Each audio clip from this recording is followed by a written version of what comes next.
तमाम press media के ऊपर जो अघोषित आपातकाल में ये उसको डरा धमका करके सजा याफ्ता बना रहे हैं, उसकी भाजपा समीक्षा करेगी और उसकी सजा और उसके ऊपर से केस मुकदमा आपस लेगी।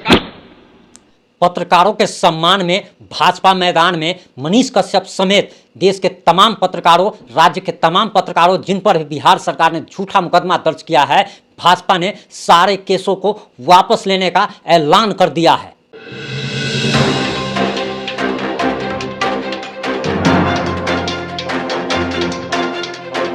आप कितना डरे हुए? आप कितना डरे हुए? डरने की बात है उस रावण से। अरे राम भी लड़े थे, हनुमान को आज उसने बंद किया है। आज हमारा राम कलम है और कानून है। मैं उस कलम और कानून से उसको बताऊंगा कि वास्तव में होता क्या है। तो ये बहुत ही साधारण सी बात है, आप इसके लिए चिंता बिल्कुल ना करें। और उसका अंत आपको चाहने वाले लोगों को क्या कहेंगे? पर छाता है, पहले विवेक मर जाता है। सरकार की नाकामियों की पोल खोलने पर और भ्रष्टाचार के खिलाफ बोलने पर फिर एक पत्रकार को जेल भेज दिया गया है। आपको बताते चले कि बेगूसराय के एक पत्रकार हैं संतोष राय, जो कि पूर्व सैनिक रह चुके हैं और जाति से यादव है। हम जाति उनका क्यों बता रहे हैं ये भी आपको आगे हम अपनी रिपोर्ट में खुलासा करेंगे, लेकिन आपको बताते चले कि दरअसल उन्हें जेल भेज दिया गया है। वहीं हमने बिहार के नेता प्रतिपक्ष विजय कुमार सिन्हा से भी इस मुद्दे पर बात की है। हम आगे वो आपको अपनी वीडियो भी दिखाने वाले हैं कि आखिर नेता प्रतिपक्ष विजय कुमार सिन्हा ने पॉजिटिव इंडिया के सवालों का क्या जवाब दिया है। वहीं आपको बताते चले कि दरअसल अब जो भी कार्रवाई पत्रकारों पर हो रही है,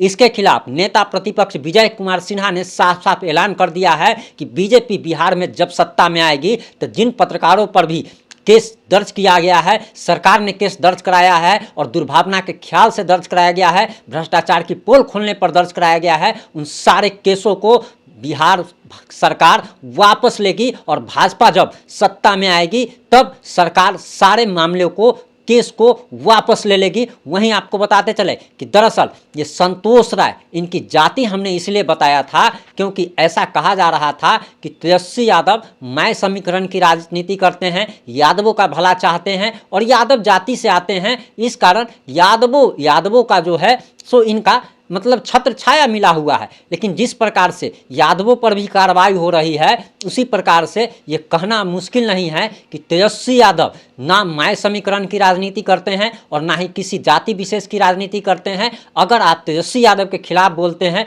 अगर आप बिहार सरकार के नाकामियों की पोल खोलते हैं, भ्रष्टाचार का विरोध करते हैं, भ्रष्टाचार को अगर अपने चैनल पर दिखाते हैं तो आपके खिलाफ भी कार्रवाई हो सकती है। चाहे आप यादव जाति से ही क्यों ना आते हो, चाहे आप पूर्व सैनिक ही क्यों ना हो। संतोष राय जो कि पूर्व सैनिक रह चुके हैं, देश के लिए सीमा पर देश के दुश्मनों से लड़ चुके हैं, देश के लिए गोली खाने तक के लिए तैयार रहने वाले एक बेटे को, एक पत्रकार को फिर से झूठे मुकदमे में SC ST एक्ट लगाकर जेल भेज दिया गया है। वहीं आपको बताते चले कि आपने पूर्व में ही वीडियो में देख लिया होगा कि किस प्रकार संतोष राय गरजते हुए कहते हैं कि वो इन सब चीज़ों से डरने वाले नहीं हैं। सरकार चाहे तो उन्हें फांसी की सज़ा दे दे, लेकिन भ्रष्टाचार की पोल और सरकार की नाकामियों की पोल वो लगातार खोलते रहेंगे। वहीं संतोष राय ने एक बहुत बड़ा आरोप बिहार सरकार पे लगाया है और इसके साथ ही साथ उन्होंने स्थानीय जदयू विधायक पर फंसाने का आरोप लगाया है। और दरअसल आपको बताते चले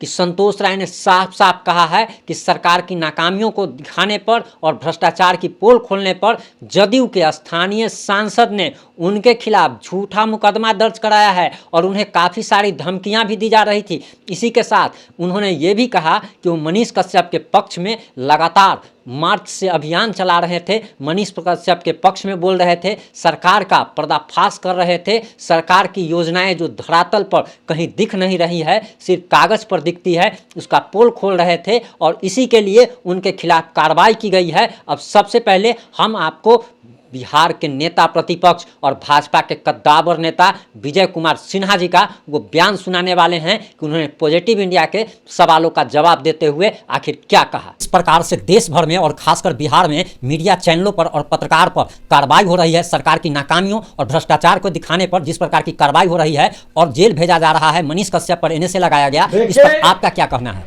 ये जेपी के शिष्य बनते हैं जी, लालू यादव, नीतीश कुमार जी, लेकिन कांग्रेस की गोद में बैठ गए हैं।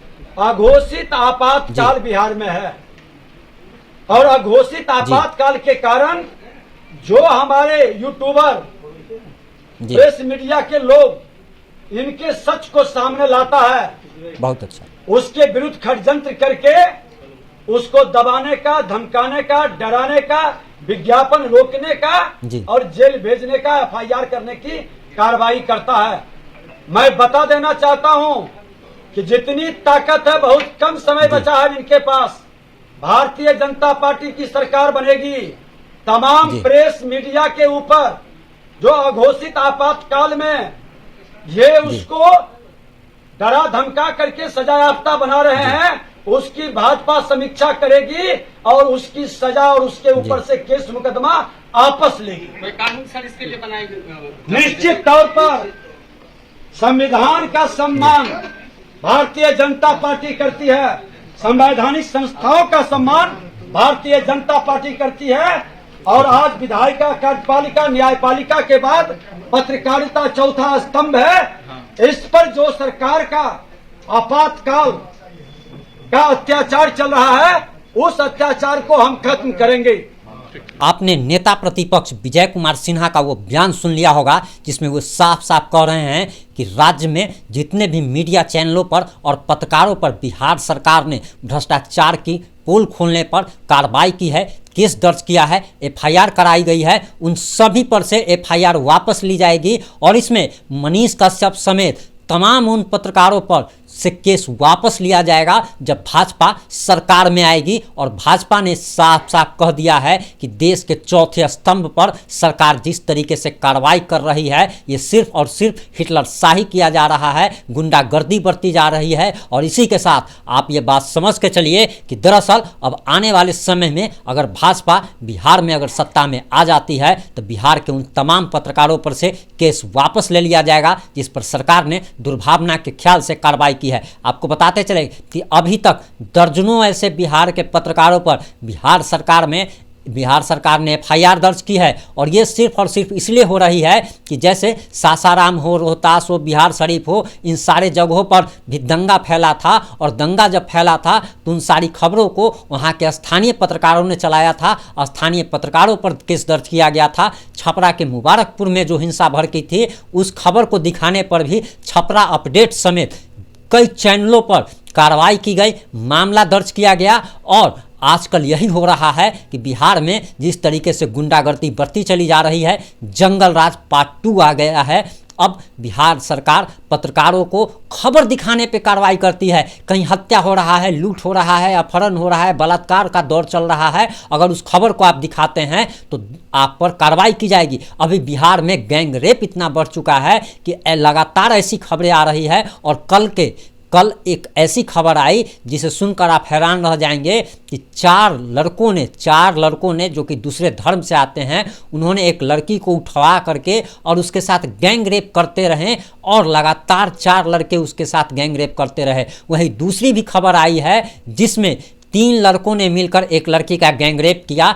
वहीं चौथी खबर एक ये भी है कि वैशाली जिले के महुआ में शराब माफियाओं पर कार्रवाई करने गई पुलिस के साथ दौड़ा दिया गया। और इतना ही नहीं बल्कि एक सिपाही का राइफल तक छीन लिया गया। आप सोच सकते हैं कि बिहार में कानून व्यवस्था की स्थिति कितनी लचर हो चुकी है। और इस खबर को अगर आप दिखाते हैं तो सरकार आपके खिलाफ कार्रवाई करती है। इस मुद्दे पर आपकी क्या राय है? क्या आप सच्चाई दिखाने वाले पत्रकारों का समर्थन करते हैं? क्या आप मनीष कश्यप जैसे पत्रकारों का समर्थन करते हैं? क्या आप संतोष राय जैसे पत्रकारों का समर्थन करते हैं? अगर करते हैं या नहीं करते हैं, आपकी जो भी राय है कृपया कमेंट बॉक्स में अपनी राय जरूर दें। जुड़े रहें हमारे साथ। अगर चैनल पर अगर नए हैं तो चैनल को सब्सक्राइब कर लीजिएगा। अगर फेसबुक पेज पर इस वीडियो को देख रहे हैं तो पेज को फॉलो कर लीजिएगा। जय हिंद, जय भारत, जय जय बिहार।